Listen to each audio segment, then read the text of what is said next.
Hello everyone, welcome to all of you on civil engineering with R Kumar YouTube channel. आज की video में हम discuss करेंगे UP triple S C JE 2016 के question paper के solution के रिगार्डिंग। इसके पहले 2015 का सॉल्यूशन ऑलरेडी चैनल पे पड़ा हुआ है, आप प्ले लिस्ट में जाकर देख सकते हैं।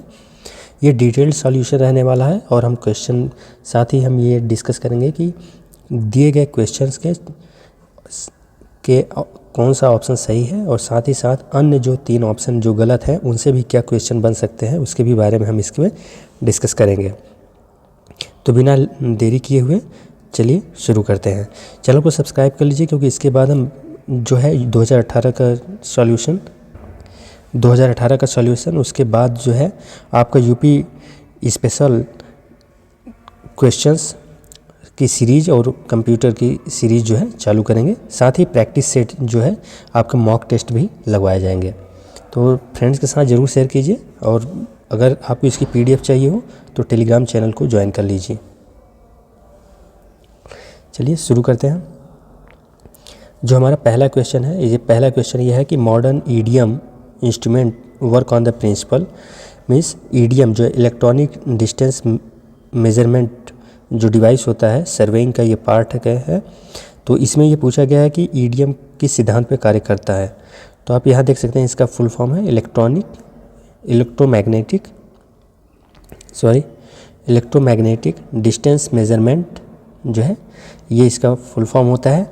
और हम बात करें कि ये किस मेथड पे काम करता है, तो यहाँ देख सकते हैं EDM is a method of determine distance between 2 points. यह 2 बिंदुओं के बीच दूरी को मापने का काम करता है, जो कि काम करता है किस सिद्धांत पे, electromagnetic energy wave travelling from one end to the other end. एक बिंदु से दूसरे बिंदु तक जो भी एनर्जी वेव्स जो तरंगे ट्रैवल करती हैं उसी के अनुसार यह दूरी को मेज़र करता है। इसका जो प्रिंसिपल है आप यहाँ देख सकते हैं, इसकी प्रिंसिपल को determination of time required for electromagnetic waves to travel between 2 station is known as. तो इसका आपका ये है, इसमें सही जो इसका ऑप्शन है वो आपका डी ऑप्शन सही है। ठीक है। और अन्य इसके क्लासिफिकेशंस को देख लेते हैं कि ईडीएम के और क्या क्लासिफिकेशन हो सकते हैं। तो ईडीएम बेसिकली 3 प्रकार के क्लासिफाई किया गया है। पहला है आपका माइक्रोवेव, दूसरा है विजिबल, तीसरा है इंफ्रारेड। जो इसकी माइक्रोवेव की जो रेंज होती है वो 100 किलोमीटर से आपका ज़्यादा के लिए यूज किया जाता है, और मीडियम के लिए जो है विजिबल यूज किया जाता है, और इंफ्रारेड जो है 2 से 5 किलोमीटर के लिए यूज किया जाता है। ये क्वेश्चन और एक बार पूछा भी गया है, अभी आप देखेंगे। तो और फ्रिक्वेंसी की बात करें तो माइक्रोवेव की जो फ्रिक्वेंसी होती है वो 3 से 30 गीगाहर्ट्ज तक होती है। अब विजिबल की 5 × 10⁻14 हर्ट्ज से, और इंफ्रारेड की जो है 3 × 10⁴। अगर एक्टिव ऑन रिफ्लेक्टर टाइप के अकॉर्डिंग बात करें हम कितने टाइप के ईडीएम होते हैं, तो वो 3 टाइप के होते हैं: active reflector, passive reflector and no reflector. Active reflector में टेल्यूरोमीटर इसका बेस्ट एग्जांपल है, और पैसिव रिफ्लेक्टर की बात करें तो इसमें जीरोमीटर एंड डिस्टोमेट जो है इसका बेस्ट एग्जांपल है। ओके, तो ये था आपका पहला क्वेश्चन का सॉल्यूशन। नाउ सेकंड क्वेश्चन की बात करते हैं। सेकंड क्वेश्चन में इन्होंने पूछा है कि choose the correct order of materials to fill the blanks. आप हिंदी में इस साइड आप देख सकते हैं क्वेश्चन को। तो इसमें पूछा है इन्होंने कि आप ये बताइए कि क्ले के लिए क्या मतलब 0.0002 mm किस सॉइल पार्टिकल का साइज होता है, और 0.002 mm से लेकर 0.006 mm किसका होता है। साथ ही साथ आप ये भी बताइए कि 2 mm किस सॉइल का जो है पार्टिकल साइज होता है। तो आप यहाँ पे देख लीजिए, ये क्वेश्चन जो है UP triple S C JE 2015 में भी पूछा गया था। 2015 में भी पूछा गया था। तो क्ले का जो साइज होता है वो लेस दैन 0.02 mm होता है। तो इसका सही ऑप्शन पहला तो क्ले हो जाएगा।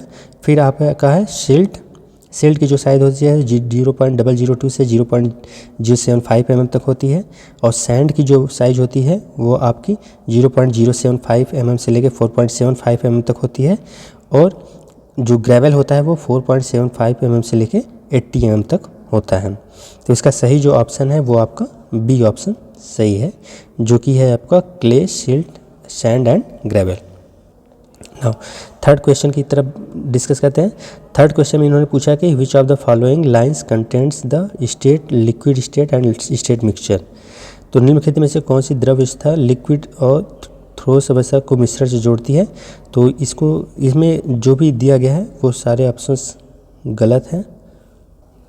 सारे ऑप्शंस गलत होने के कारण इस क्वेश्चन को आयोग ने जो है निरस्त कर दिया था रिवाइज्ड आंसर की में। ठीक है, और ये जो अभी बात किया हूँ मैं क्वेश्चन नंबर 2, ये 2015 का 17 नंबर का क्वेश्चन था जो कि आयोग ने पूछा था। ओके, नेक्स्ट बात करते हैं क्वेश्चन नंबर 4 की तरफ। तो क्वेश्चन नंबर 4 में इन्होंने पूछा है कि इंडियन स्टैंडर्ड कोड 1071 1957 एंड 1970 के अनुसार ब्रिक का compressive strength first class brick का स्ट्रेंथ जो है कितने से कम नहीं होना चाहिए।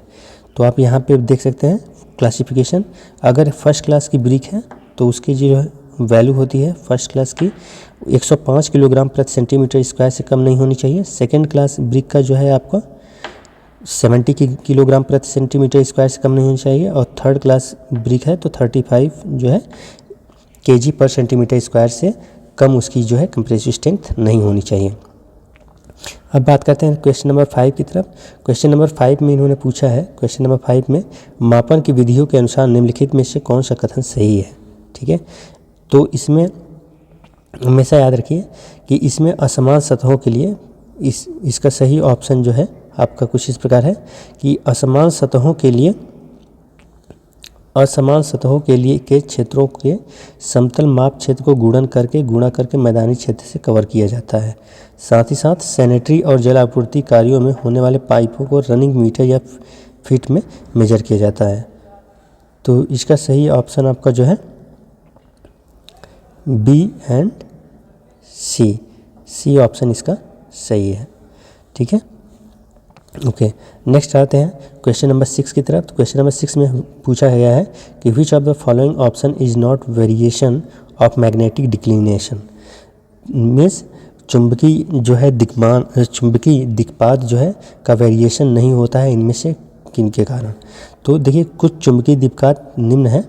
पहला होता है दैनिक, जो दिन में 24 घंटों के अंदर होने वाले विचरण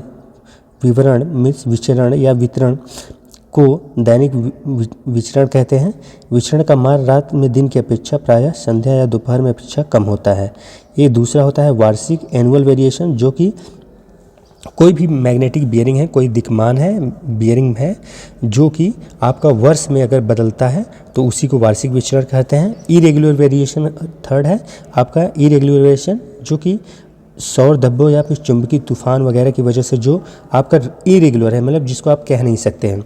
वार्षिक है तो आपको पता है कि साल में एक बार परिवर्तन होगा दिक्मान में बियरिंग में, और डेली है तो डेली कुछ ना कुछ मान लीजिए मौसम की खराबी के कारण हो सकता है। अनियमित में जो है ये आपके चुंबकीय तूफान ज्वालामुखी कहीं फटता है तो उसके कारण होता है।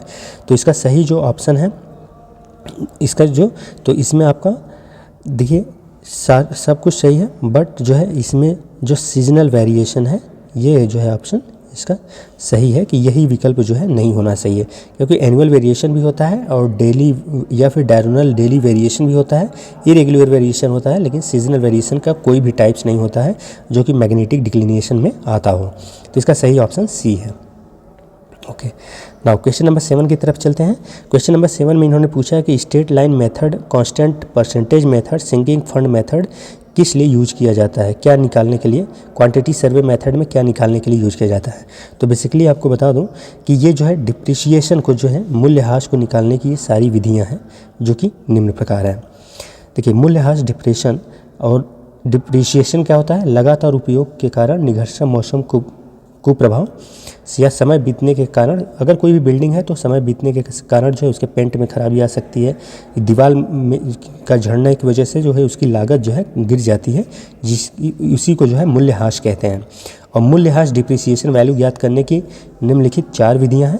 पहली जो विधि है उसे रेखीय विधि कहते हैं, दूसरी विधि स्थिर प्रतिशत विधि है, तीसरा निक्षेपण विधि है और चौथा मात्रा सर्वेक्षण विधि है।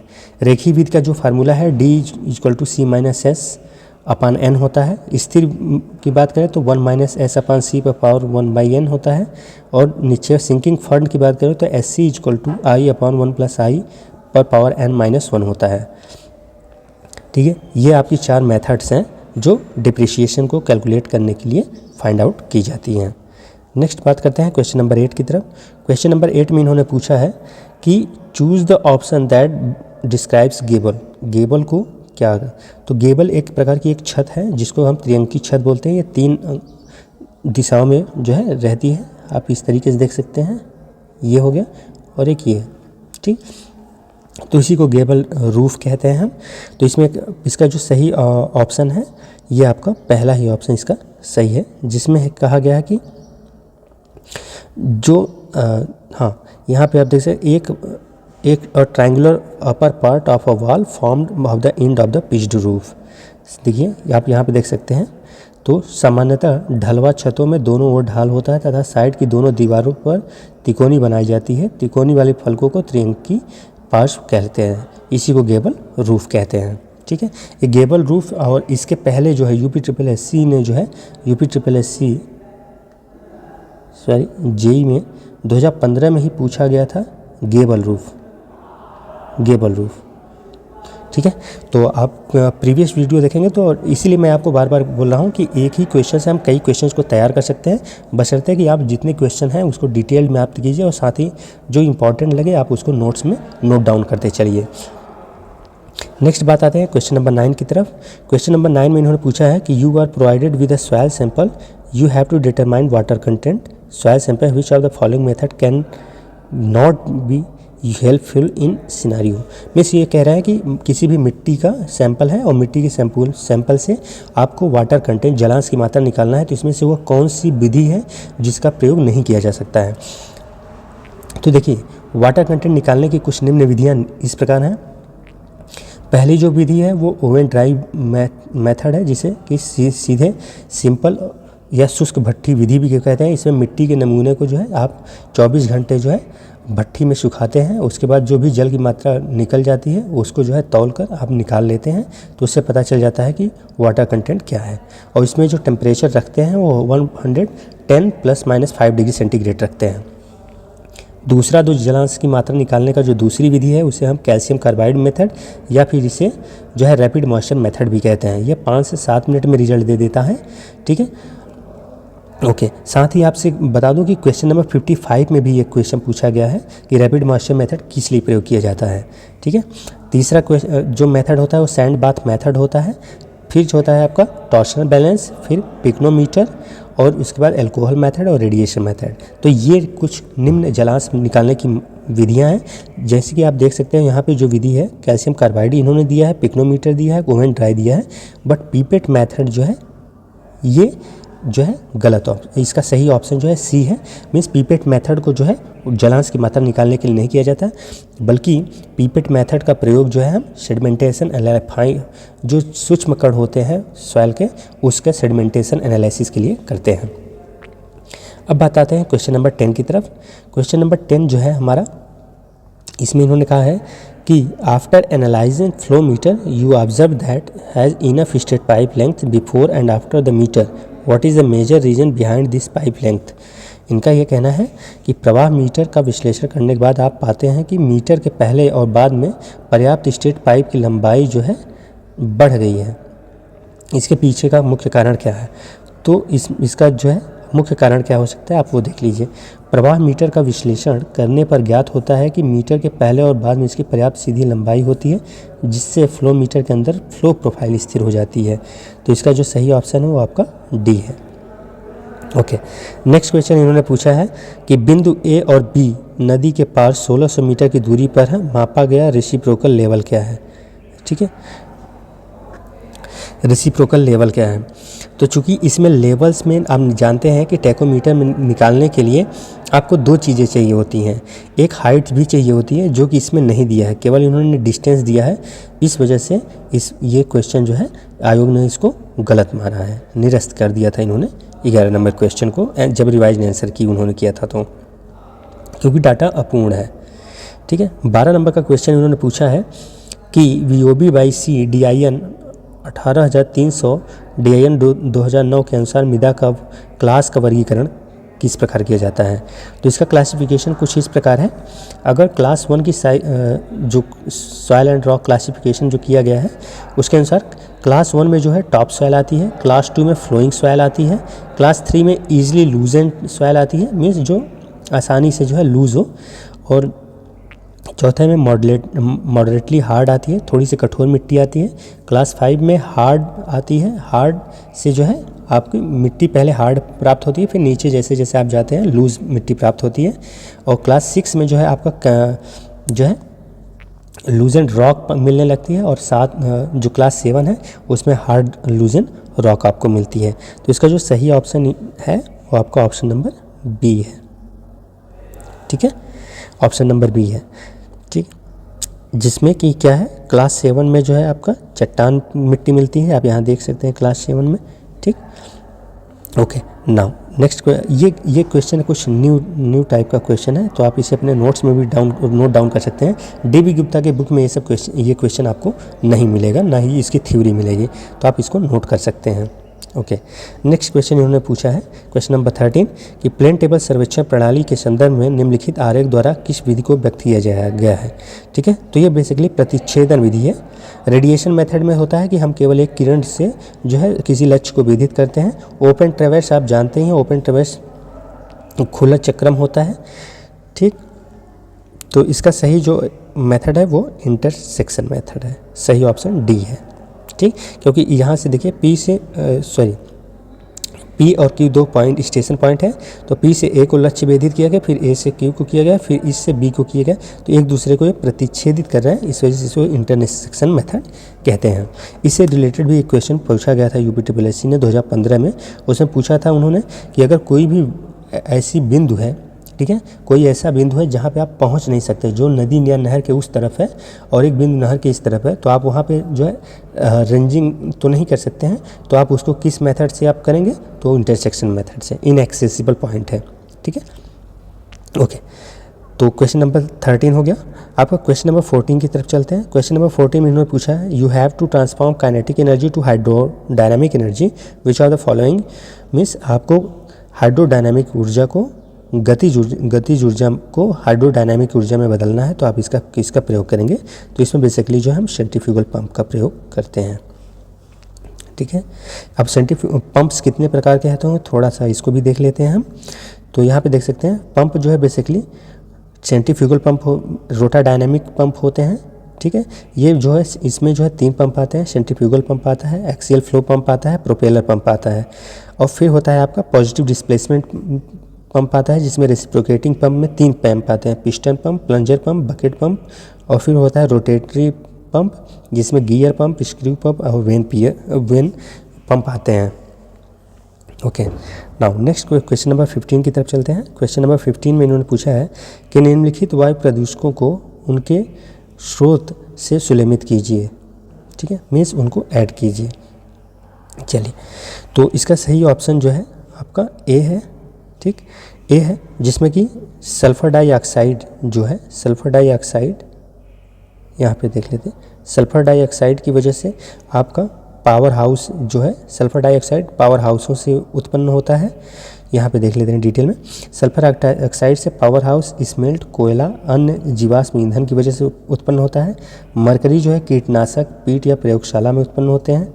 ठीक है, वायु प्रदूषक। और हाइड्रोजन सल्फेट जो है पेट्रोलियम उद्योग में, जहाँ पे पेट्रोल का जो है प्यूरिफिकेशन वगैरह किया जाता है वहाँ पे, या अपशिष्ट जल वाटर, वेस्ट वाटर जहाँ ट्रीटमेंट होते हैं वहाँ पे, और ऑयल रिफाइनरीज में इसका प्रयोग किया जाता है। नेक्स्ट बात करते हैं फ्लोराइड की। तो फ्लोराइड जो है आपका कांच या चीनी मिट्टी के जो है इंडस्ट्रीज़ हैं, वहाँ पे बेसिकली यह जो है वायु प्रदूषक उत्पन्न होता है।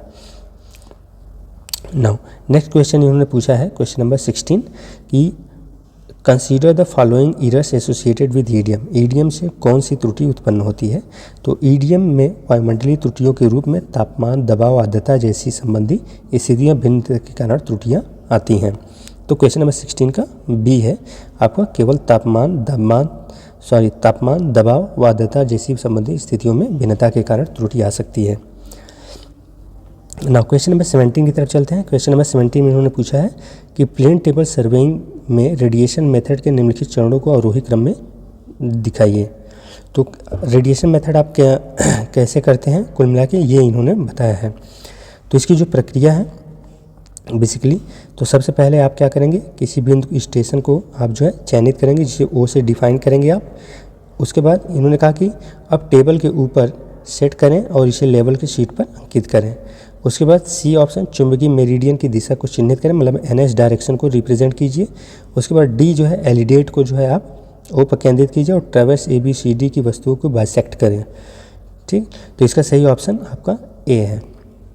ठीक है, अगर आपने जो है प्लेन टेबल सर्वेइंग किया है तो जो सर्वेइंग में कौन कौन से स्टेप पहले आप फॉलो करते हैं कुल मिला के ये इनके कहने का मतलब है। तो अगर आपने किया है तो इस क्वेश्चन को आप, प्रैक्टिकल बेस्ड क्वेश्चन है ये, तो आप इसको ईजिली टैकल कर ले जाएंगे। नेक्स्ट बात करते हैं क्वेश्चन नंबर 18 की। क्वेश्चन नंबर 18 में इन्होंने पूछा है कि ईडीएम का उपयोग 100 किलोमीटर की सीमा तक किया जा सकता है, जबकि इंफ्रारेड का प्रयोग जो है हम कहाँ तक करते हैं, 3 किलोमीटर तक के लिए करते हैं। तो इसका सही ऑप्शन बी है। ये मैंने अभी आपको बताया था, ये क्वेश्चन ऊपर एक क्वेश्चन पूछा गया था, उसी में मैंने इसको पहला क्वेश्चन जो था आपका, ठीक है, एक मिनट मैं दिखा देता हूँ आपको। ये जो पहला क्वेश्चन था आपका यहाँ पूछा था ना, इन्होंने यही क्वेश्चन पूछा है कि इंफ्रारेड कितने किलोमीटर के लिए प्रयोग किया जाता है। तो यह 2 से 5 किलोमीटर के लिए किया जाता है। तो 3 जो है 2 से 5 के बीच ही आता है। तो हमारा सही ऑप्शन ये हो जाएगा। तो हमारा सही ऑप्शन हो गया इंफ्रारेड 18 का आंसर हो गया बी नंबर। ठीक है, अब नेक्स्ट क्वेश्चन आते हैं क्वेश्चन नंबर 19 की तरफ। क्वेश्चन नंबर 19 में इन्होंने पूछा है कि जो फिगर में दिखाया गया है इसको हम क्या कहते हैं। तो इसको हम एरो कहते हैं।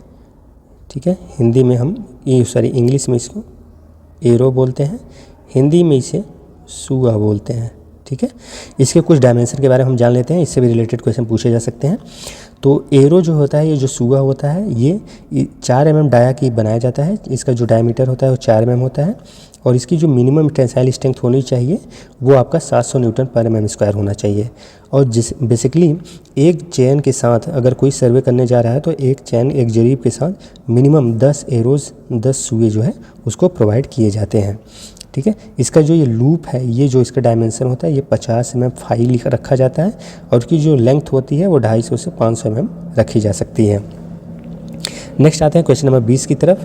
क्वेश्चन नंबर 20 में इन्होंने पूछा है कि which of the following units is estimating in RCC and RB work on site.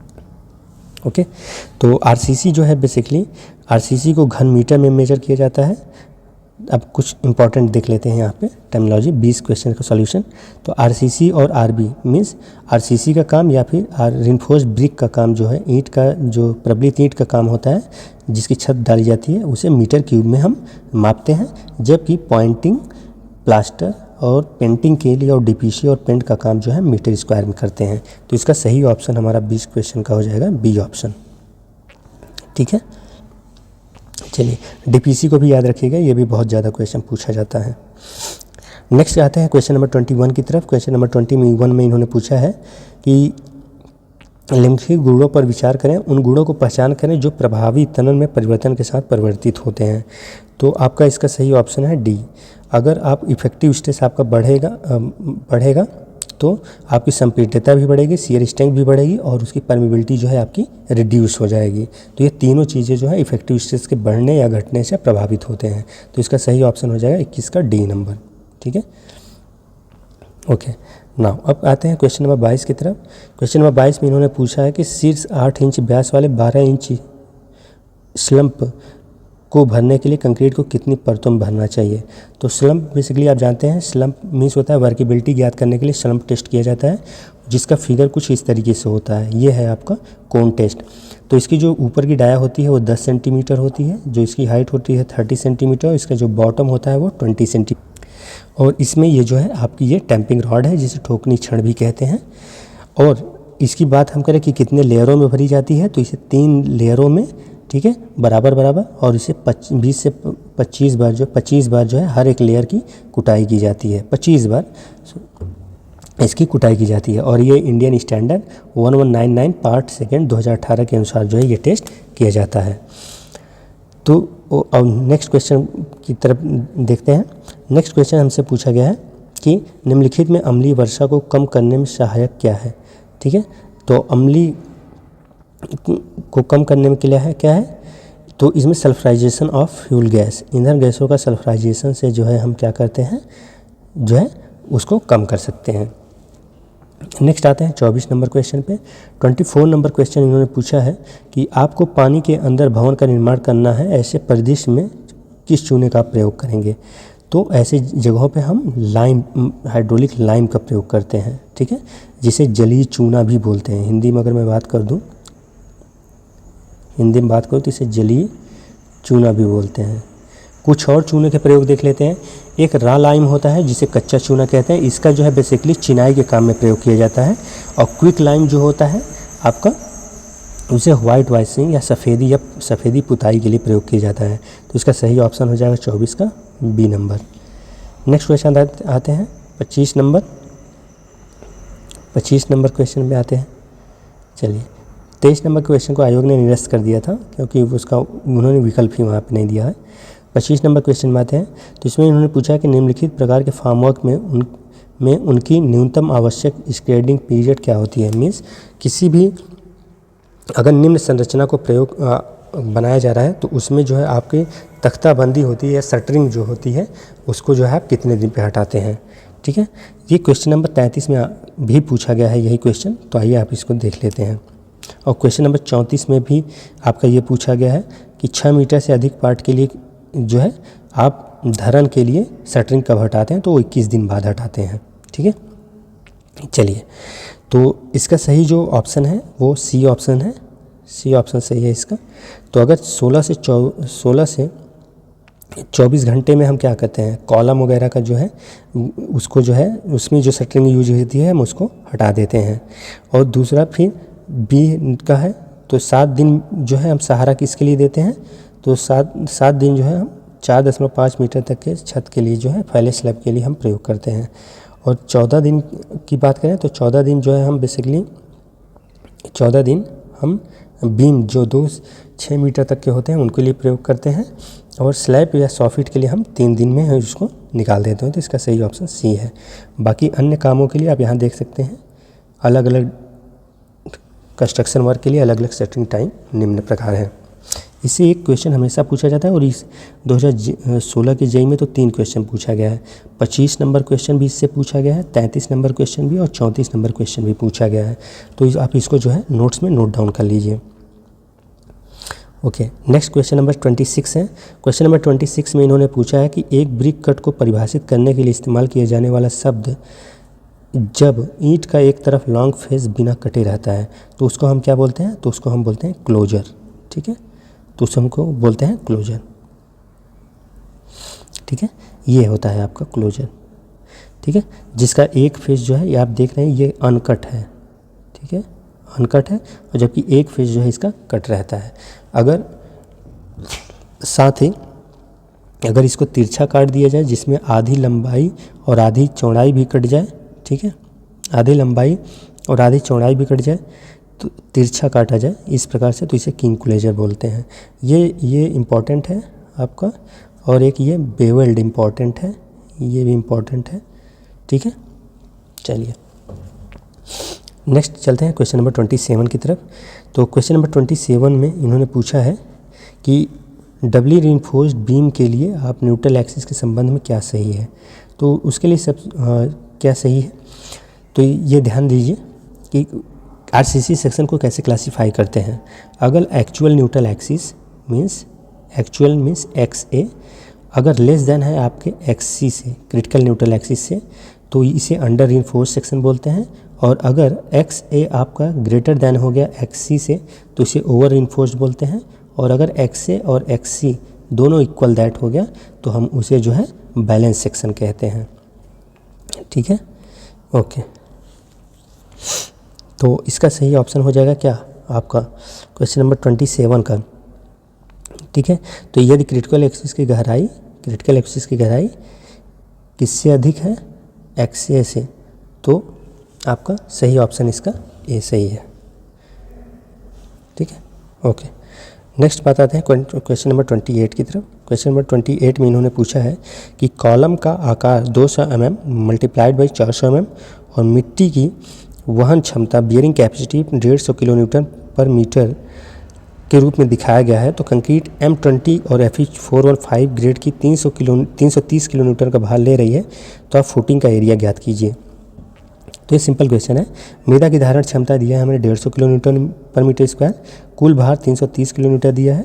तो न्यू का स्वयं का भार 10% लिया जाता है, हमेशा याद रखिए, ये इंपॉर्टेंट टर्म भी आप नोट कर सकते हैं कि न्यू का स्वयं का भार जो है कुल आ रहे भार का 10% लिया जाता है। तो अतः कुल का भार क्या हो जाए 330 का 10% और प्लस 330 तो आ ही रहा है, तो इसको हमने जोड़ लिया, 363 किलो न्यूटन आ गया।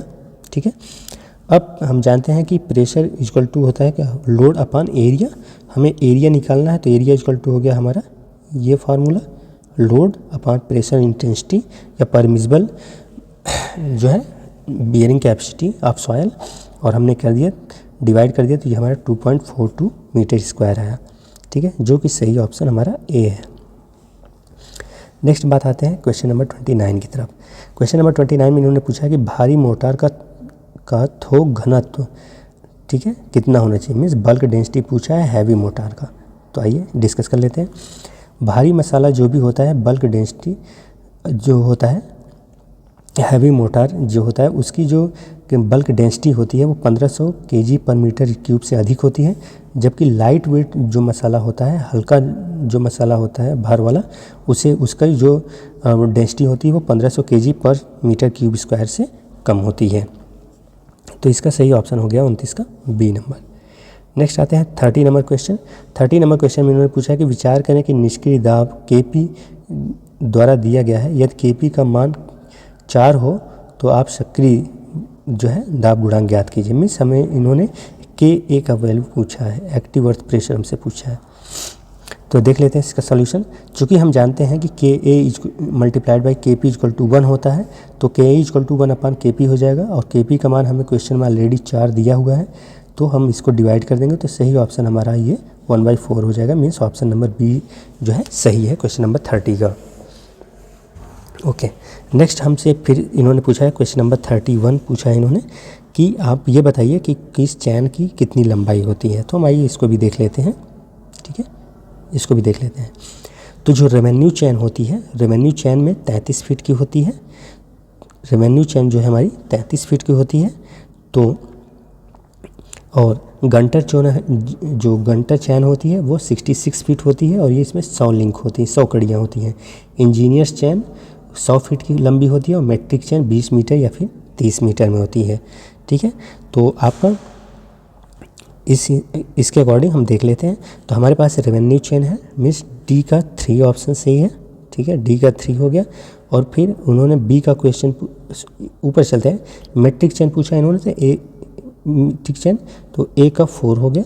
ठीक है, ए का 4 हो गया हमारे पास, मीन्स सी ऑप्शन हमारा सही है। ठीक है, ये भी इम्पॉर्टेंट है, कई एग्जाम्स में पूछा गया है।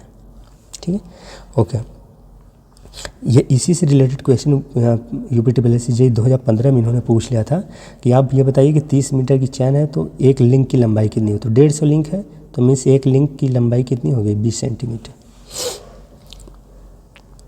ओके, नेक्स्ट क्वेश्चन इन्होंने पूछा है 32। इन्होंने एक फिगर ड्रा किया हुआ है और पूछा है कि ये इसको हम क्या कहते हैं। तो ये हमारा बेसिकली स्प्ले हेडर कहलाता है, इसे हम स्प्ले हेडर बोलते हैं। अगर कुछ इस प्रकार से ये तिरछा काट दिया जाता है तो इसे स्प्ले हेडर बोलते हैं। नेक्स्ट आप बात आते हैं क्वेश्चन नंबर 33 की तरफ। ठीक है, क्वेश्चन नंबर 33 की तरफ। तो क्वेश्चन नंबर 33 आपको मैंने बताया था कि क्वेश्चन नंबर 33 आपका ऑलरेडी क्वेश्चन नंबर 25 का ही में ही हमने डिस्कस कर दिया था, तो ये क्वेश्चन नंबर 25 में डिस्कस हो गया। नेक्स्ट आते हैं क्वेश्चन नंबर 34। तो 6 मीटर से अधिक पार्ट के लिए आप शटरिंग कब हटाएंगे, तो आपका 21 दिन के लिए। ये भी क्वेश्चन नंबर 25 के डिटेल सॉल्यूशन में ही हमने इसको डिस्कस कर लिया था। ओके, नेक्स्ट आते हैं क्वेश्चन नंबर 35 के अनुसार 35 की तरफ। 35 क्वेश्चन नंबर पूछा है कि किसी संपत्ति की पूंजीगत कैपिटलाइज्ड मूल्य की गणना कीजिए यदि 1500 रुपये शुद्ध वार्षिक आय प्राप्त है 5% ब्याज पर। तो इसको कैसे सॉल्व करेंगे, आइए देख लेते हैं। तो शुद्ध वार्षिक आय 1500 रुपये है और उस पर ब्याज 5% लग रहा है। तो चूँकि फार्मूला हम जानते हैं कि संपत्ति का पूंजीगत मूल्य बराबर होता है शुद्ध वार्षिक आय गुणित वर्ष लब्धि। तो वर्ष लब्धि पहले हम निकाल लेंगे, क्योंकि शुद्ध वार्षिक आय तो हमें यहाँ पे दिया हुआ है लेकिन हमें वर्ष लब्धि जो है नहीं पता है, तो हम पहले निकाल लेते हैं। तो वर्ष लब्धि बराबर होता है 100 अपान ब्याज दर, और हमें ब्याज दर दिया है 5%, तो जो है हमारा ये हो गया 100/5, और ईयर परचेज मतलब वर्ष लब्धि आ गई 20। अब हम जानते हैं कि कैपिटलाइज्ड वैल्यू इक्वल टू शुद्ध वार्षिक है गुणित वर्ष लब्धि, तो हमारा 1500 गुणित 20, तो हमारा सही ऑप्शन हो गया 30,000। तो इसका सही ऑप्शन डी जो है सही है। क्वेश्चन नंबर 36 की तरफ आ जाते हैं। क्वेश्चन नंबर 36 में इन्होंने पूछा है कि लेवलिंग स्टाफ के संदर्भ में निम्नलिखित को सुमेलित कीजिए। मीन्स लेवलिंग स्टाफ में कौन सा टर्म सही है उसके अनुसार जो है आप इसको डिस्कस कीजिए। चलिए, तो पहला है आपका 36 ए का जो है आपका 1 ऑप्शन सही है कि सेल्फ रीडिंग स्टाफ जो है का सबसे छोटा विभाजन 5 mm होता है, ठीक है, और रीडिंग हमेशा टेलीस्कोप से लिया जाता है, और यह जो इसकी लंबाई होती है लगभग 3 मीटर होती है, ठीक है। तो इसका सही ऑप्शन ए है। बी है सॉलिड स्टाफ। सॉलिड स्टाफ जो होता है वो रीडिंग हमेशा टेलीस्कोप से ली जाती है, इसलिए रीडिंग को नीचे से लिया जाता है, ठीक। तो इसका सही ऑप्शन आपका ए है, ठीक है। और बाकी डिटेल सॉल्यूशन मैंने यहाँ लिखा हुआ है, आप देख सकते हैं। नेक्स्ट आते हैं क्वेश्चन नंबर 37 की तरफ। क्वेश्चन नंबर 37 में की बात करें तो magnetic bearing of a line S25 degree E if the declination is 5 degree west then what be the true bearing.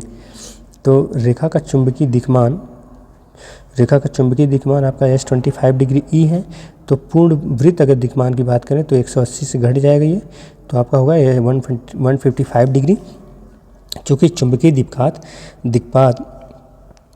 हमसे जो है ट्रू बियरिंग पूछा है इन्होंने, वास्तविक बियरिंग पूछा है, तो वास्तविक बियरिंग इक्वल टू होता है चुंबकीय दिक्मान प्लस माइनस दिक्पात। अगर दिक्पात पूरब में है तो हम प्लस करते हैं और पश्चिम है तो माइनस करते हैं। तो हम यहाँ पे चूँकि ये पश्चिम में है, W लिखा है 5 डिग्री वेस्ट, तो हम इसको माइनस कर देंगे तो S20 डिग्री E। इसका सही ऑप्शन ए है। नेक्स्ट अब बात करते हैं क्वेश्चन नंबर 38 की। तो क्वेश्चन नंबर 38 में इन्होंने पूछा है कि थियोडोलाइट ट्रेवर्सिंग में चक्रण के क्षेत्र का प्रारंभिक निरीक्षण इंस्पेक्शन क्या कहलाता है। तो थियोडोलाइट से का जो सही ऑप्शन है आपका रिकॉग्निजेंस, ठीक है। प्रारंभिक सर्वेक्षण में आप बेसिकली जो है रिकॉग्निजेंस थियोडोलाइट ट्रेवर्सिंग में सर्वेक्षण क्षेत्र का प्रारंभिक निरीक्षण किया जाता है। तो रिकॉग्निजेंस सर्वे को प्रारंभिक सर्वेक्षण भी बोलते हैं। हिंदी में अगर लिखना चाहें तो आप लिख सकते हैं, इसे प्रारंभिक सर्वेक्षण भी बोलते हैं। और बाकी थियोडोलाइट से हम क्या मेजर करते हैं, तो इससे हम horizontal and vertical distance measure कर सकते हैं। साथ ही साथ जो है स्टेडिया का मेथड का यूज़ करते हुए हम डिस्टेंस भी फाइंड आउट कर सकते हैं। नेक्स्ट है आपका क्वेश्चन नंबर 39। इसमें पूछा है कि एक सोसाइटी में 50,000 लीटर क्षमता का ओवरहेड टैंक बनाया जाना है। परियोजना की प्रारंभिक लागत ज्ञात करें यदि प्रति लीटर लागत जो है 3 रुपये आ रही है। तो परियोजना की प्रारंभिक लागत 50,000 है और 3 रुपये पर लीटर है, तो 50,000 लीटर के लिए कितना 3 से मल्टीप्लाई कर दीजिए तो 1.5 लाख रुपये हो गया आपका, 15 लाख रुपये हो गया। तो सही ऑप्शन है आपका ए। गलत हो गया यहाँ पे। इसका सही ऑप्शन जो है आपका हो जाएगा ये हमारा डी ऑप्शन, ठीक है। नेक्स्ट क्वेश्चन नंबर 40 की तरफ चलते हैं हम। क्वेश्चन नंबर 40 में इन्होंने पूछा है कि एक ईंट की संपीड़न सामर्थ्य के मानक परीक्षण की प्रक्रिया को व्यवस्थित ढंग से कीजिए। तो इसको सबसे पहले हम क्या करेंगे, पहले तो आप 5 ईंटों ले लीजिए, उसको 24 घंटे पानी में डुबो दीजिए। उसके बाद उसको निकाल के उसके तल को साफ़ कर लीजिए। उसके बाद उसको 1-3 मसाले से उसके जो फ्रॉग होता है, जो इसमें दिल्ला होता है, उसको 1-3 के अनुपात के सीमेंट मसाले से उसको अच्छी तरीके से भर दीजिए। फिर 24 घंटे जो है आप गीली कपड़े से जो है इसको बांध कर रख दीजिए। आप 72 घंटे बाद जो है इसको क्रशिंग टेस्ट मशीन के नीचे जो है रखकर आप इसकी जो है टेस्टिंग कर लेते हैं। तो इसका सही ऑप्शन जो है आपका सी ऑप्शन हो जाएगा, ठीक है, 40 नंबर क्वेश्चन का। नेक्स्ट आते हैं 41 क्वेश्चन नंबर। इसमें इन्होंने पूछा कि which of the following options correctly define the subsidiary station. तो सब्सिडरी स्टेशन किसे कहते हैं, या फिर इसे टाई स्टेशन भी कहते हैं। तो सब्सिडरी स्टेशन जब दो मुख्य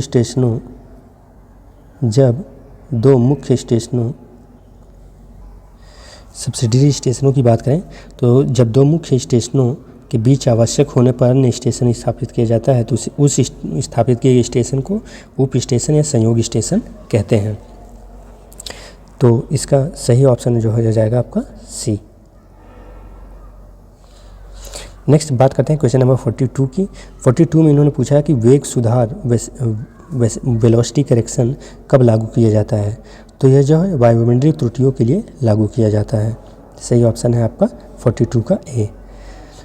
नेक्स्ट है क्वेश्चन नंबर 43 में इन्होंने पूछा है कि एनालिटिक लेंस मीटर जिनका उपयोग चेन मापने के टेप में प्रयोग किया जाता है, बिना कोणीय संरक्षण के सिद्धांतों का प्रयोग करते हुए योगात्मक और आपका मल्टीप्लाइंग कांस्टेंट मीन्स योगात्मक और मल्टीप्लाइंग कांस्टेंट क्या होता है।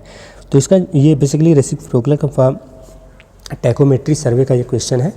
तो इसका जो फार्मूला डी निकालने का होता है वो डी इक्वल टू के एस प्लस सी होता है, और उसमें जो मल्टीप्लाइंग कांस्टेंट होता है वो 100 होता है और एडिटिव कांस्टेंट जो है आपका 0 होता है। अब चूंकि इन्होंने पहले पूछा है कि एडिटिव कांस्टेंट और गुणक इस तरह, तो इसका सही ऑप्शन हमारा ए हो जाएगा। ठीक है, ओके। नेक्स्ट क्वेश्चन नंबर 44 में इन्होंने पूछा है कि आरसीसी के शियर रिइंफोर्समेंट द्वारा क्या रोका जाता है। तो ये विकर्ण तनाव को रोका जाता है, क्योंकि ये बॉटम में आप देख सकते हैं ये बीम है, तो कोई भी बीम के जो है विकर्ण तनाव जो है आपका 135 डिग्री पर यहाँ पर जो है उत्पन्न होता है। इसको रोकने के लिए हम इसमें रिइंफोर्समेंट बीम में किया जाता है। नेक्स्ट बात आते हैं क्वेश्चन नंबर 45 की तरफ। क्वेश्चन नंबर 45 में इन्होंने पूछा है कि 5 भुजाओं वाले क्लोज ट्रैवर्स में अंतिम लाइन के 4 बियरिंग और बैक बियरिंग में पाई गई त्रुटि +1 डिग्री है, तो तीसरी लाइन में सुधार आप क्या करेंगे। तो इसको सॉल्व करने का तरीका है कि अंतिम लाइन में 4 बियरिंग में पाई गई त्रुटि 1 डिग्री है, तो चूँकि भुजाओं की संख्या 5 है तो मीन्स 1 डिग्री बराबर 60 मिनट होता है। तो प्रत्येक भुजा पर सुधार कितना की जा सकती है, तो 60 मिनट अपान 5 मीन्स 12 मिनट किया जा सकता है। तो दूसरी भुजा पर जो है आपका कितना हो जाएगा, आप चूँकि जानते हैं कि 1 डिग्री इक्वल टू, पहले ये नोट कर लीजिए, 1 डिग्री इक्वल टू होता है 60 मिनट। ठीक है, तो 5 भुजा है, तो 5 भुजा में जो है आपका करेक्शन करना है, तो प्रत्येक भुजा पर करेक्शन 12 मिनट होगा। तो दूसरी भुजा पर सुधार 12 × 2 और तीसरी भुजा पर 12 × 3। ठीक है, तो इसका सही ऑप्शन जो है हमारा सी ऑप्शन सही है, सॉरी बी ऑप्शन सही है, 0 degree 36 minute. Okay, next question number 46 की तरफ चलते हैं। क्वेश्चन नंबर 46 में इन्होंने पूछा है कि कंक्रीट के संकुचन कंपैक्टिंग फैक्टर को निर्धारित करने के लिए मानक परीक्षणों के दौरान निम्नलिखित में किस सूत्र का प्रयोग किया जाता है। तो कंपैक्शन फैक्टर का फार्मूला जो होता है वो होता है कि weight of partially compacted concrete बटे weight of fully compacted concrete. ठीक है, तो A/B हो जाएगा, क्योंकि यहाँ देख रहे हैं आंशिक रूप से संकुचित कंक्रीट और पूर्ण रूप से, तो इसका कंपैक्शन फैक्टर इक्वल टू होता ही है ये आंशिक रूप से मीन्स पार्शली अपॉन फुल्ली, तो इसका सही ऑप्शन हो जाएगा। कुछ वैल्यू भी ध्यान दे लीजिए कि अगर कंपैक्शन फैक्टर की वैल्यू 0.78 है तो ये वेरी लो वर्केबिलिटी वाला कंक्रीट होगा, 0.85 है तो लो वर्केबिलिटी वाला कंक्रीट होगा, और 0.92 है तो मीडियम कंक्रीट वाला कंक्रीट होगा, वर्केबिलिटी वाला कंक्रीट होगा, 0.95 तो हाई वर्केबिलिटी कंक्रीट होगा। ओके, नेक्स्ट आते हैं क्वेश्चन नंबर 47 की तरफ। तो क्वेश्चन नंबर 47 में इन्होंने पूछा है कि आपको ये बताइए कि इनको मैच करना है, तो इसका सही ऑप्शन बी है आपका। ठीक है, बी है, तो मीन्स जैसे जमावट कोएगुलेशन क्या है, तो रसायन को मिलाया जाता है ताकि निलंबित छोटे कण जो है आपस में मिलकर फ्लोकुलेशन करके बड़े हो जाए। और सी फिर बी ऑप्शन है, बी का कीटाणुनाशन डिसइंफेक्शन, तो ये पानी बैक्टीरिया को दूर करने के लिए B3 हो जाएगा इसका सही विकल्प। ठीक है, उसके बाद सी है फ्लोकुलेशन, तो फ्लोकुलेशन जो है शेष को सेटल करने के लिए फ्लोकुलेशन यूज करते हैं। और फिर डी आपका हो जाता है बड़े पैडल द्वारा गच्चों को मिलाना, तो डी का ऑप्शन सॉरी ठीक, तो आपका सही ऑप्शन हो जाएगा ये, तो डी का आपका जो है विकल्प हो जाएगा ऑफ 1, और फ्लोकुलेशन जो है सी का हो जाएगा चौथा। ठीक है, तो ये हो जाएगा। ओके, नेक्स्ट आते हैं क्वेश्चन नंबर 48 की तरफ। क्वेश्चन नंबर 48 में इन्होंने पूछा है कि सीमेंट सैंड एग्रीगेट को उनके उपयोग के अनुसार सुलेमित कीजिए। तो अगर हम बात करें तो 1:2:2 जो है भारी लोड आरसीसी कार्यों के लिए जो आर्च वगैरह के लिए किया जाता है, तो ए का ऑप्शन हो जाएगा हमारा 4th। ठीक है, उसके बाद 1:2:3 पानी की टंकियों के लिए किया जाता है, तो आप बी का ऑप्शन हो जाएगा 3। ठीक है, उसके बाद तीसरा 1:2:4, तो आरसीसी के सामान्य कार्यों के लिए किया जाता है, तो ये हो गया। और हमारा डी जो है जगह ये हो गया, तो हमारा डी ऑप्शन सही है। ओके, नेक्स्ट आते हैं क्वेश्चन नंबर 49 की तरफ। क्वेश्चन नंबर 49 में इन्होंने पूछा है कि प्रिज्मिक कंपास के कुछ पुर्जों के संदर्भ में निम्नलिखित का मिलान कीजिए। ठीक है, चलिए, तो इसमें जो है पूछा इन्होंने ग्रेजुएशन सर्कल क्या होती है। तो लाइनों के सभी संभावित विवरिंग को मापने के लिए 0 से 360 डिग्री तक एल्युमिनियम ग्रेजुएशन बने होते हैं, जिसका प्रयोग ग्रेजुएशन सर्कल के लिए किया जाता है। प्रिज्म क्या होता है, प्रिज्म जो है बेसिकली रीडिंग मापने के लिए, पढ़ने के लिए किया जाता है। ऑब्जेक्ट वेन क्या होती है, लक्ष्य को वेधित करने के लिए। और स्प्रिंग ब्रेक किस लिए होता है, ताकि जो भी आपकी घूम रही है, जो भी बियरिंग घूम रही है, आप उसको जो है रोक पाएँ। ठीक है, तो इसका सही ऑप्शन हमारा ए है। ठीक, अभी इसका फिगर भी मैं नीचे आपको एक क्वेश्चन और पूछा गया तो उसमें फिगर के साथ ही जो है इसको डिटेल में समझा दूंगा। ठीक है, नेक्स्ट है क्वेश्चन नंबर 50 की तरफ। तो क्वेश्चन नंबर 50 में पूछा है कि कौन सा वाल्व किस लिए प्रयोग किया जाता है। ठीक है, तो इसका सही ऑप्शन जो है हमारा बी है।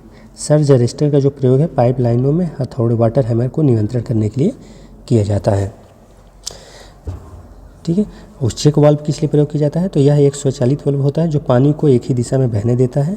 एयर वाल्व क्या होता है, पाइपलाइन में अगर कहीं भी एयर बन जाती है तो उसको निकालने के लिए किया जाता है। स्क्वायर क्या बेसिकली सिल्ट वगैरह अगर जो है अगर जमा हो जाती है किसी चैनल में या फिर पाइपलाइन में, तो फिर उसको निकालने के लिए हम जो है स्क्वायर वाल्व का प्रयोग करते हैं। नेक्स्ट बात आते हैं क्वेश्चन नंबर 51 की तरफ। 51 में इन्होंने पूछा है कि निम्नलिखित में से किसका प्रयोग समकोण निर्धारित करने के लिए नहीं किया जाता है। तो समकोण निर्धारित करने के लिए नहीं किया जाता है, तो इसका सही जो ऑप्शन है आपका क्रॉस नंबर 51 की तरफ। तो 51 में पूछा है आपसे कि निम्नलिखित में किसका प्रयोग समकोण निर्धारित के लिए नहीं किया जाता है। तो ऑफसेट रॉड का जो है प्रयोग नहीं किया जाता है। ये बेसिकली रेंजिंग के लिए प्रयोग किया जाता है, आरेखन के लिए प्रयोग किया जाता है। बाकी क्रॉस स्टाफ भी जो है, ऑप्टिकल स्क्वायर भी और प्रिज्म स्क्वायर, ये तीनों आप यहाँ देख सकते हैं, ये सभी जो है आपका 90 डिग्री समकोणक जो है निर्दिष्ट करने के लिए यूज किया जाता है, जबकि ये खसका को निर्धारित करने के लिए किया जाता है। तो इसका सही ऑप्शन 51 का ए है। 52 का क्वेश्चन पूछा गया कि आप ध्वनि की सहायता से लकड़ी की गुणवत्ता की जाँच करना चाहते हैं, ऐसी स्थिति में आपको निम्न में से किस विधि का प्रयोग करना चाहिए। तो जाहिर सी बात है, अगर हम मेटालिक साउंड अगर आ रही है दो लकड़ियों को टकराने के बाद, तो वो अच्छी लकड़ी कहलाएगी। तो इसका सही ऑप्शन 52 का बी हो सकता है, लकड़ी के दो टुकड़ों को आपस में टकराना।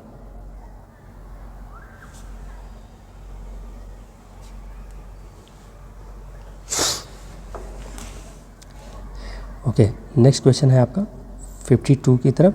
52 में क्वेश्चन में इन्होंने, तो 52 का बी हो गया।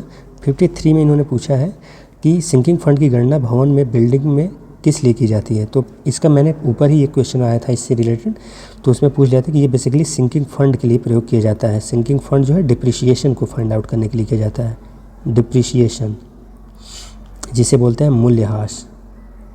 ठीक है, और मूल्यह्रास कोई विकल्प में है ही नहीं, तो इसलिए आयोग ने जो है इस क्वेश्चन को जो है गलत माना था। नेक्स्ट आप बात आते हैं क्वेश्चन नंबर 54 की तरफ। 54 में इन्होंने पूछा है ये जो फिगर है ये क्या रिप्रेजेंट करता है। तो ये बॉल ड्रॉपिंग टेस्ट को रिप्रेजेंट कर रहा है। बॉल ड्रॉपिंग टेस्ट क्या होता है, आइए उसको देख लेते हैं। तो a drop ball test is a standardised procedure used to evaluate the impact resistance. Means किसी मटेरियल द्वारा उसके इम्पैक्ट संघट्ट मान को जो है निकालने के लिए बॉल ड्रॉपिंग टेस्ट किया जाता है।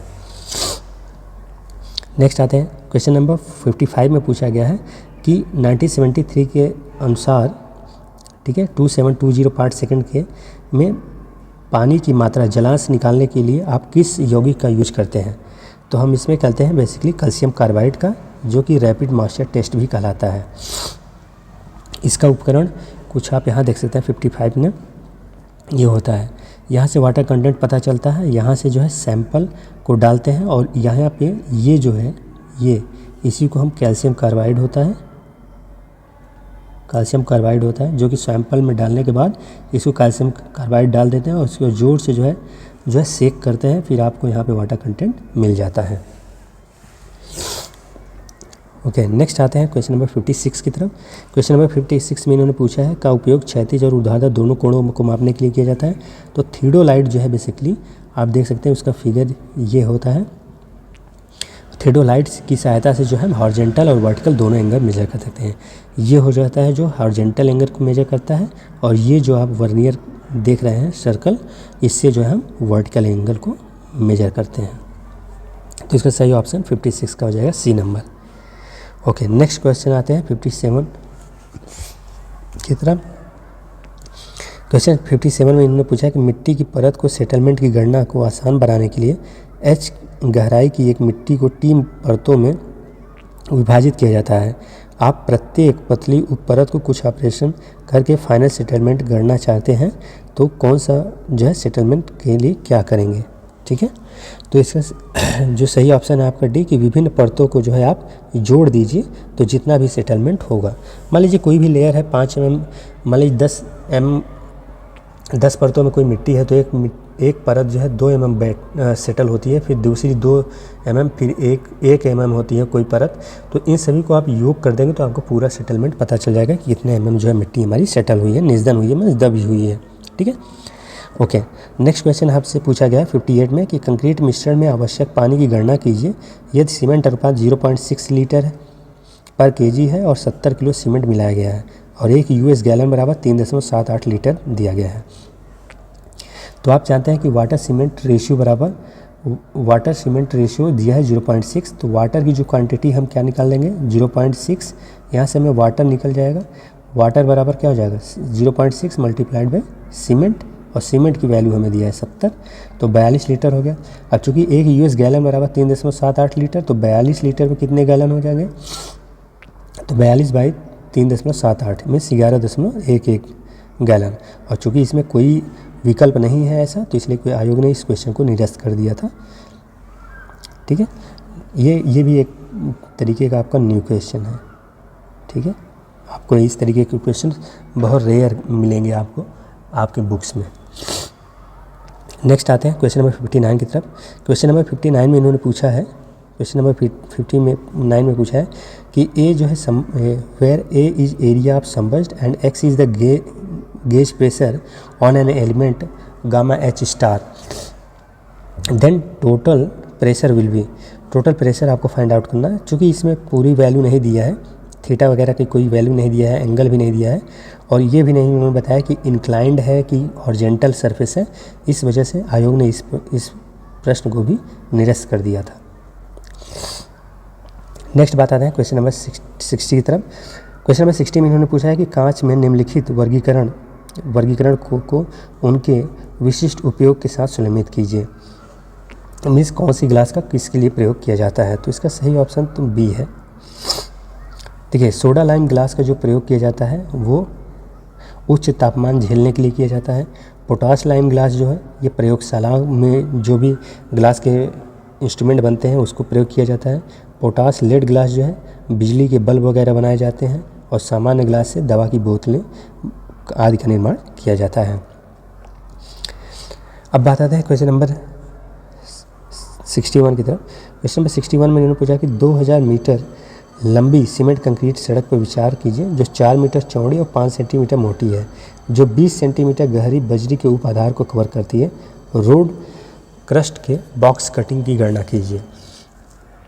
तो रोड लेंथ जो है हमें दिया है इन्होंने L = 2000 मीटर, रोड विड्थ दिया है इन्होंने 4 metre, road thickness over base 5 centimetre और सब बेस थिकनेस 20 सेंटीमीटर। ठीक है, तो टोटल थिकनेस कितना फॉर बॉक्स कितना हो जाएगा आपका 5 + 20, मतलब 5 की तो लेयर डाली गई है और 20 ऑलरेडी उसकी गहराई है, तो इसको हम जोड़ देंगे तो हमें टोटल गहराई मिल जाएगी जो कि 25 सेंटीमीटर है। और बॉक्स कटिंग टोटल कटिंग हमें निकालना है, तो क्या हो जाएगा length into width into total depth, तो सही ऑप्शन हो जाएगा आपका 2000 मीटर क्यूब। नेक्स्ट क्वेश्चन आते हैं क्वेश्चन नंबर 62 में। क्वेश्चन नंबर 62 में पूछा कि एक अच्छी ईंट का घटक क्या होता है। तो एक अच्छी ईंट का घटक जो है हमारा एल्यूमिना होता है, क्योंकि यही आकार देता है किसी भी मिट्टी को ईंट बनाने के लिए। ठीक है, तो सिलिका। अब आते हैं ईंट में कौन कौन से अवयव पाए जाते हैं, उनका क्या काम है। ईंट में सिलिका जो है ये आपको स्ट्रेंथ देता है ईंट को बनाने के लिए, और जो दरार आती है उसको भी रोकने का काम करता है। अगर इसकी मात्रा अधिक हो जाए तो इससे जो है ईंट जो है टूट जाती है। एल्यूमिना जो है ये प्लास्टिसिटी को सुघट्यता प्रदान करता है, जिससे कि जो है आपकी मिट्टी को उसके आकार में ढाला जा सके। और यह वार्पिंग जो ऐंठन आती है सूखने के बाद उसको भी ये जो है बढ़ा देता है अगर इसकी मात्रा अधिक हो जाए। लाइम जो है बेसिकली इसको जलाने के लिए काम करता है और सिकुड़ने से भी बचाता है, लेकिन अगर ज़्यादा मात्रा में हो जाए तो ये ओवरबर्न के कारण अपने शेप को जो है खो सकता है। आयरन ऑक्साइड की वजह से क्या होता है, ये फ्लक्स की तरह काम करता है और आपके जो ईंट का रेड कलर होता है वो उसको प्रोवाइड करता है, लेकिन ज़्यादा हो जाए तो ये डार्क ब्लू हो जाता है। मैग्नीशिया जो है यह येलो कलर प्रोवाइड करता है और प्रिवेंट करता है श्रिंकेज से, लेकिन अधिक मात्रा में हो जाए तो आपको ईंट को पूरी तरीके से पीलापन दे देता है। नेक्स्ट आते हैं क्वेश्चन नंबर 63 की तरफ। 63 में इन्होंने पूछा है कि किस एस्टीमेट को हम किससे रिप्रेजेंट करते हैं। ठीक है, चलिए डिटेल्ड एस्टीमेट। चलिए डिटेल्ड एस्टीमेट किसके लिए किया जाता है। देखिए प्रारंभिक आकलन जो करने के लिए किया जाता है, आइए हम देख लेते हैं इसको। टाइप्स ऑफ एस्टीमेट पहले देख लेते हैं। टाइप्स ऑफ एस्टीमेट में दो आते हैं, एक अप्रॉक्सीमेट एक डिटेल्ड। अप्रॉक्सीमेट एस्टीमेट में आकलन में आता है plinth area method, cubical rate, unit rate, typical bay method. और डिटेल एस्टीमेट में आता है revised estimate, supplementary estimate, revised and supplementary estimate, और annual repair maintenance method and item rate method. जो प्रारंभिक होता है, वैसे इसका सही ऑप्शन आपका सी है, बट प्रारंभिक जो होता है यह वास्तविक मीन्स मोटा मोटा किसी बिल्डिंग पर कितना खर्च आना है यह उसको एस्टीमेट करता है। डिटेल्ड एस्टीमेट में हम डिटेल्ड उसमें कितना टोटल कितने पैसे, कितने मजदूर, कितने लेबर, क्या मात्रा, कितना पैसा खर्च होना है वो आंकते हैं। पूरक सप्लीमेंट्री एस्टीमेट वह एस्टीमेट होता है जो निर्माण के कार्य के दौरान कुछ अतिरिक्त मीन्स अचानक अगर कोई खर्च बढ़ जाता है तो उसको हम इसको जो है जोड़ लेते हैं, उसे हम सप्लीमेंट्री कहते हैं। रिवाइज्ड करते हैं जब मान लीजिए कोई बिल्डिंग आप B/D सेक्शन का बनाना था, ठीक है, लेकिन अब वो B+1 और D+1 हो गया है, तो अगर वो 10% से अधिक है तब आप उस पूरे एस्टीमेट को रिवाइज करते हैं। या तो अगर 5% से ज़्यादा चेंज पैसा यदि जब स्वीकृत अनुमान की भिन्नता 5% से अधिक देना हो तब भी जो है आप रिवाइज एस्टीमेट को कैलकुलेट करते हैं। ठीक है, तो बस फ्रेंड्स आज के लिए इतना ही था। चैनल को सब्सक्राइब कीजिए, फ्रेंड्स के साथ शेयर कीजिए। इसका पार्ट 2 वीडियो आपको कल मिलेगा। जय हिंद, जय भारत।